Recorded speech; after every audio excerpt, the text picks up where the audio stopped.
Welcome to the Direct Loans training.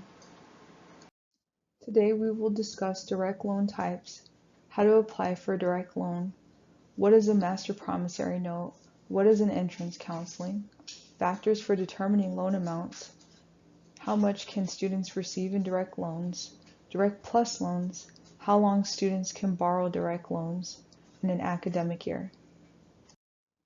Subsidized, unsubsidized, and plus loans are examples of direct loans. Subsidized loans are made eligible to undergraduate students. They are need-based aid. The Department of Ed pays the interest on the loan while the student is enrolled in school at least half-time. For the first 6 months after the student ceases enrollment at least half-time. During a period of deferment, the amount a student can borrow is limited. The school determines the amount a student can borrow based on the student's financial need and their grade level. The amount a student can borrow cannot exceed their financial need. Unsubsidized loans are made available to undergraduate and graduate students. They're not need-based. The amount the student can borrow is limited. The school will determine the amount the student can borrow based on the cost of attendance, the other financial aid the student is receiving, the student's grade level in school, whether the student is dependent or independent. The student is responsible for the interest on the loan during all periods. The student can choose not to pay the interest on the loan while in school, during grace periods, and during deferment and forbearance periods. However, the interest will accrue and be capitalized. To apply for direct loans, the student must complete and submit the FAFSA. The school will determine how much the student is eligible to receive. Direct loans are generally included as part of the student's financial aid package. If it is the student's first time receiving a direct loan, the student is required to complete entrance counseling and sign a loan contract called a master promissory note, agreeing to the terms of the loan. The MPN is a legal document in which the borrower promises to repay their loans and any accrued interest and fees to the Department of Education. It also explains the terms and conditions of your loan. The borrower may receive more than one loan under an MPN. One MPN will cover a period of up to 10 years to pay for the borrower's educational costs, if the school is authorized to use the MPN in this way and chooses to do so. Entrance counseling ensures the borrower understands the terms and conditions of their loan and their rights and responsibilities. They'll learn what a loan is, how interest works, their options for repayment, and how to avoid delinquency and default. When they're finished, a record of their completion will be sent to the schools they selected and they can receive their loan money. Keep in mind that a student cannot save and leave an incomplete session. They must complete entrance counseling in one sitting. Factors for determining loan amounts are loan period, cost of attendance, EOC for undergraduate students only, estimated financial assistance, annual loan limits, aggregate loan limits, enrollment pattern and frequency of borrowing, projected program completion date, 150% direct subsidized loan eligibility limitation. How much can a student receive in direct loans? The school determines the loan type, if any, and the actual loan amount the student is eligible to receive each academic year. There are limits to the amount in subsidized and unsubsidized loans a student can receive each academic year. These are also called annual loan limits. There are limits to the total amount a student may borrow in subsidized and unsubsidized loans for an undergraduate and graduate degree. This is called the aggregate loan limits. The actual loan amount a student is eligible to receive each academic year may be less than the annual loan limit. They vary depending on what year the student is in school and whether the student is dependent or independent. If the student is dependent whose parents are ineligible for a direct plus loan, the student may be able to receive additional direct unsubsidized loan funds. This chart represents the loan amounts per grade level based on dependent and independent loan limits. It also shows the maximum loan amounts for sub and unsub a student can get depending on the career level such as undergraduate and graduate. As an example, A second-year undergraduate who is dependent is eligible for $6,500 annually, of which no more than $4,500 can be subsidized. A second-year undergraduate who is independent or dependent with a PLUS denial is eligible for $10,500 annually, of which no more than $4,500 can be subsidized. The remaining aid will be awarded as unsub. Looking at the aggregate loan limit breakdown, the aggregate limit for a dependent undergraduate student is $31,000, of which no more than $23,000 can be subsidized, with the remaining amount being unsub. Independent undergraduate students are eligible for $57,500, of which no more than $23,000 can be subsidized, with the remaining aid being unsubsidized.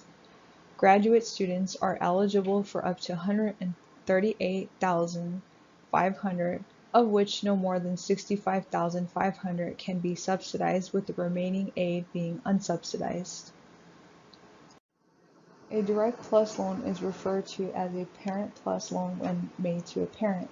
A Direct Plus loan is referred to as a Grad Plus loan when made to a graduate or professional student. The Department of Education is the lender. The borrower must not have an adverse credit history. A credit check will be conducted. If the borrower has an adverse credit history, they may still be able to receive a PLUS loan if they meet additional requirements. The maximum PLUS loan amount a borrower can receive is the cost of attendance minus any other financial aid received. To receive a Parent Plus loan, the borrower must be the biological or adoptive parent of a dependent undergraduate student enrolled at least half-time at an eligible school, not have an adverse credit history, and meet the general eligibility requirements for federal student aid. Parent Plus loan information. Interest rate is a fixed interest rate for the life of the loan. In addition to the interest rate, there is also an origination fee on all Direct Plus loans.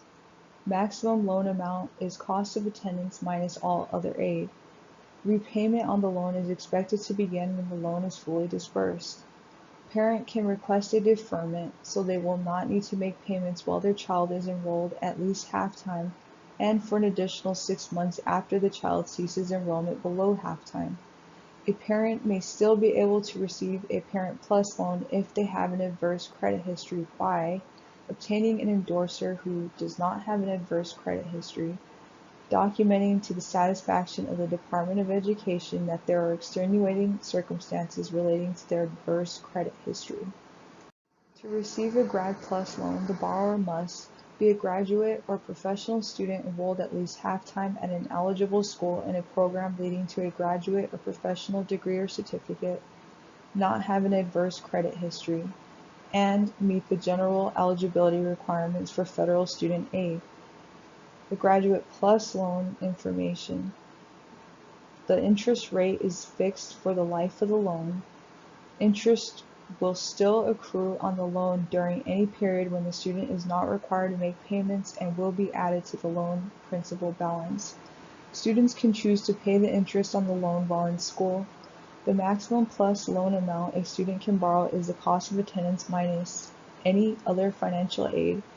A student with adverse credit history may still be able to receive a Grad Plus loan by obtaining an endorser who does not have an adverse credit history, documenting to the satisfaction of the Department of Education that there are extenuating circumstances relating to their adverse credit history.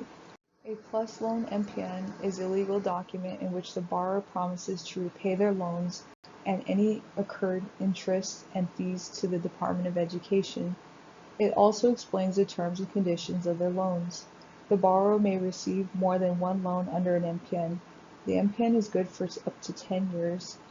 Graduate students will need to complete an MPN for their direct, subsidized, and unsubsidized loans, and an additional MPN for the Grad Plus loan. How long can a student borrow loans?